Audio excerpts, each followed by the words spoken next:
wiring diagrams. Got it on the bench, and I'm starting to just tick off the cables that I'm putting in each of the looms. Let's have a quick look. So this is one of the looms I'm just making up. Just trying to get all the cables teased out so they pull through the monocoque nicely. And that's the left hand side, and this is the loom from the right hand side taking shape. So what I need now is an assistant to help me pull them through. Bit of rubbing down this morning. Put my first coat of Rover Hurricane Grey on there, and just to get a general coverage.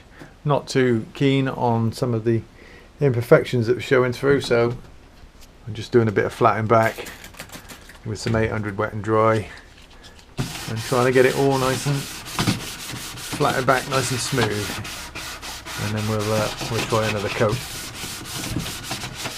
And that's what we're doing at the moment.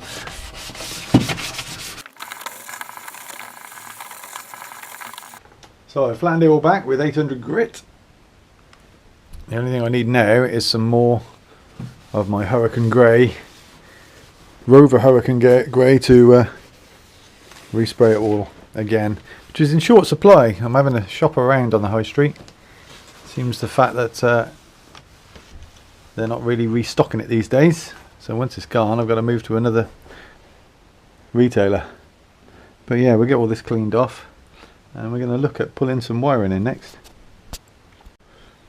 The weather's turned lovely briefly, and we've got the looms out in the sun to try and make them as flexible as possible, so it should make it easier to pull through.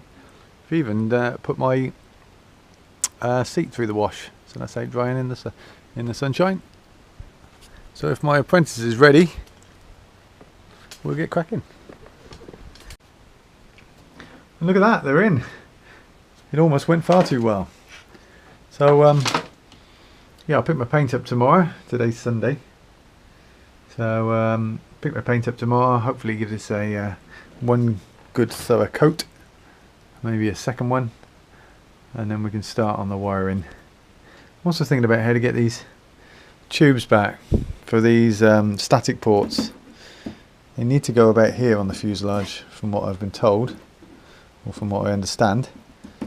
But trying to get them back could be a fiddle, because there's a former just about there. It's quite solid.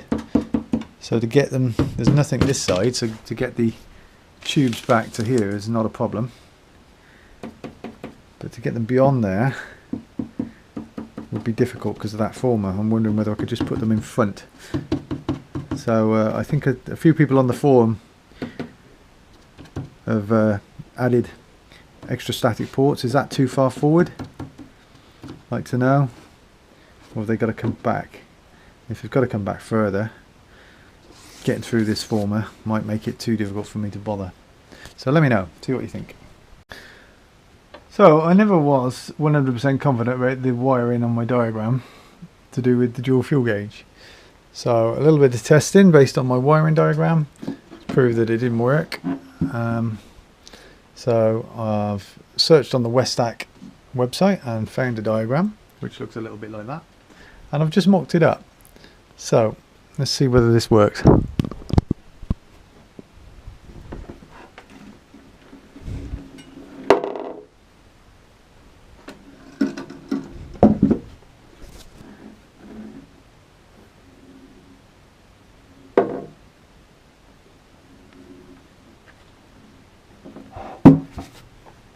Success! All I've got to do now is update my wiring diagram, which I've already sketched out on here.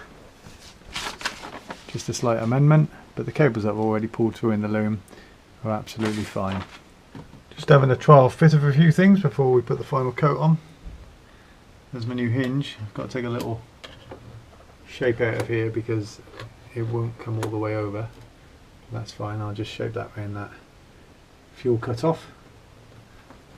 And this is all the gauges just rested in their positions with the ignition cut-offs and the starter button. Okay, well, we've got some paint on it, and I'm just starting to build up the dash.